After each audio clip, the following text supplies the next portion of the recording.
what it means more or less is, at its most basic, and this is from Hansen's most recent set of numbers, it means we have to stop building any new coal-fired power plants any place around the world.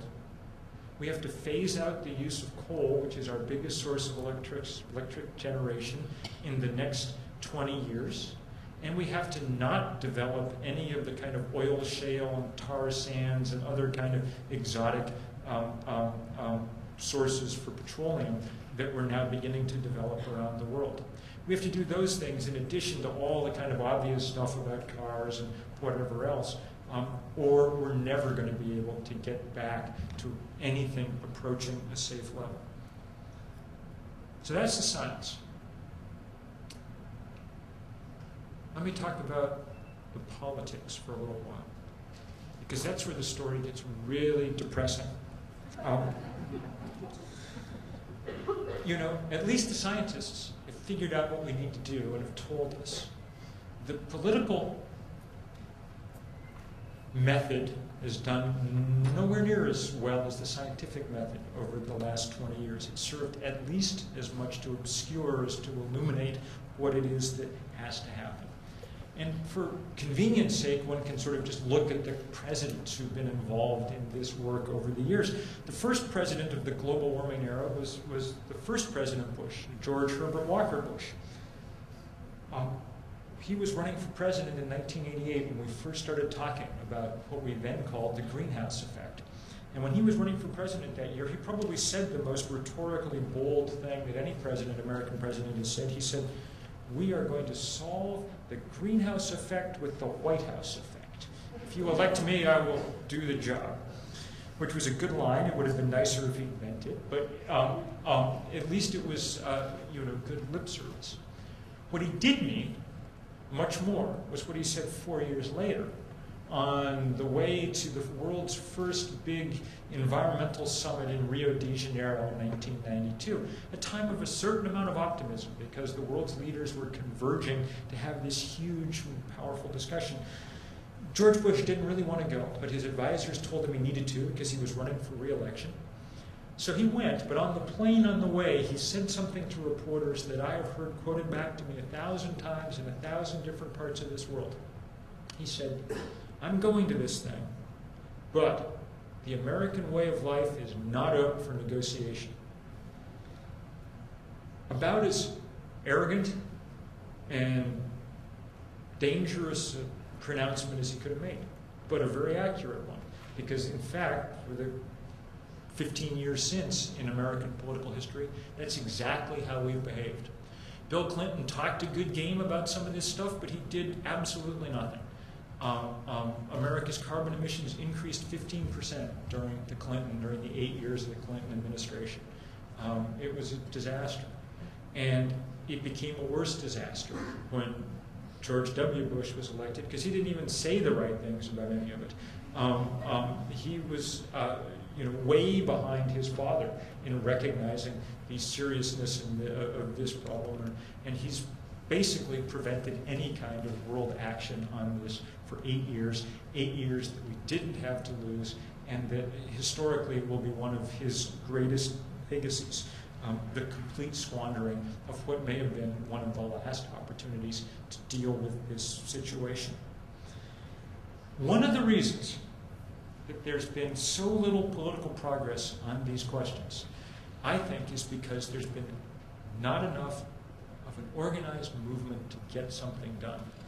This is what I've been involved in the last few years, and it's what I mostly want to talk about for the rest of this session. Look, we've had experts for 20 years. We've had economists, we've had engineers, we've had scientists, we've had policy people. We've had the superstructure of a movement, but we never had the movement part, the people out there demanding that something happen. I got really depressed about this about 18 months ago, summer before last. You know, Hurricane Katrina had come through. Hurricane Gore had come through with that movie that everybody saw, you know, and was theoretically educated about climate change, but nothing was happening. no legislation in Washington, no real push on anything except state and local levels to do anything at all.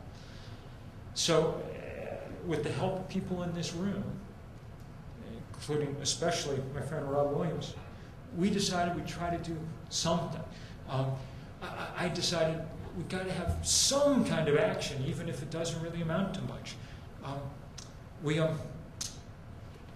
called up my friend John Elder, another wonderful, really wonderful writer who lives in Bristol. I said, look, we got to do something.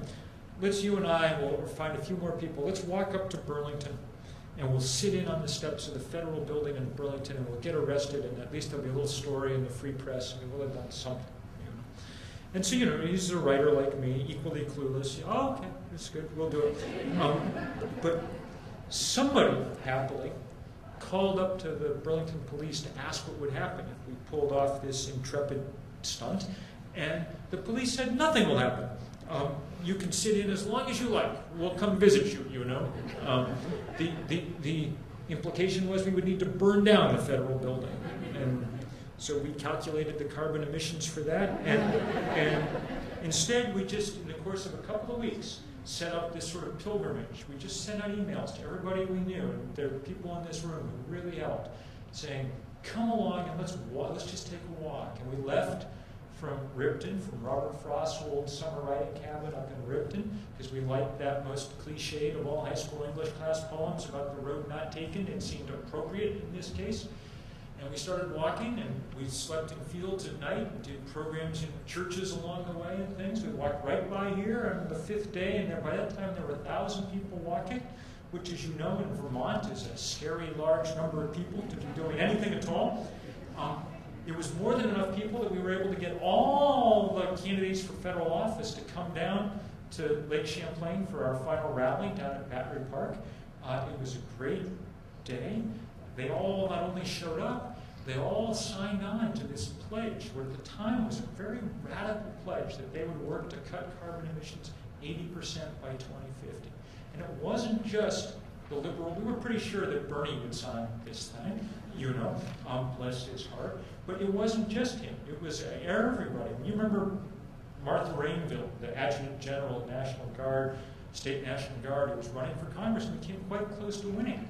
2 months before, she had said, as she announced her campaign, that she wasn't sure that global warming was real and that more research needed to be done, the kind of standard GOP talking point on this issue for too long. It turned out that the more research that needed to be done was how many people were going to walk across Vermont and demand that she and others take action. And it was really cool to see that happen.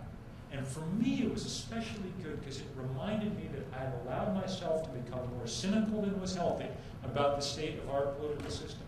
And that if we did the things that we were supposed to do as citizens, that maybe there was some hope that others would take note, would do what they needed to do, that our system would begin to operate the way it's supposed to. The big downer of that week, the only downer, was to open the Free Press and to read a story saying that these 1,000 people might have represented the largest demonstration that had yet taken place in this country about climate change.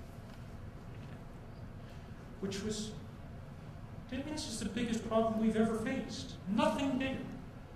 So 1,000 people, that was it? Well, no wonder we hadn't gotten anything done, really. We decided to see if this was just crazy old Vermont that would do this, or if there was that same kind of hunger for something to do all around the country.